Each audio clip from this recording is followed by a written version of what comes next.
Oh, hi, this is Trisha Fides Salazar, and today I will be discussing budget limitations under issues and trends in learning technologies. In the Philippines, like in many other countries, learning technologies are essential in modernizing education and making it accessible to more students. However, several issues and trends affect the implementation and effectiveness of these technologies, particularly in the context of budget limitations. One of these is initial investment, such as purchasing computers, tablets, smart boards, and necessary software can be very expensive. Another is upgrading school infrastructure to support technology, including reliable internet access. It is a major financial burden as well. Next is maintenance and upgrades. So regular maintenance, technical support, and periodic upgrades to hardware and software require continuous funding. For example, a rural school has installed new computer labs, but the budget does not cover regular maintenance and technical support.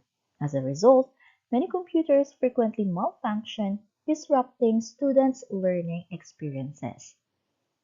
So, another concern is rapid technological advancements mean that equipment and software quickly become outdated, necessitating further investments. So, for example, a school invested in a new laptops 5 years ago, but these devices are now outdated and slow. Due to limited funds and school cannot afford to replace them, hindering the use of current software and applications. Another is teacher training. So, professional or providing adequate training for teachers to effectively use new technologies is essential but often underfunded. For example, a district introduces a new digital learning platform but lacks the budget to provide comprehensive training for teachers. Consequently, many teachers struggle to use the platform effectively, reducing its impact on student learning. Next is ensuring the teachers stay updated with the latest technological developments requires ongoing investments. So, an example scenario is teachers received initial training on educational technology 2 years ago, but there has been no ongoing professional development due to budget cuts.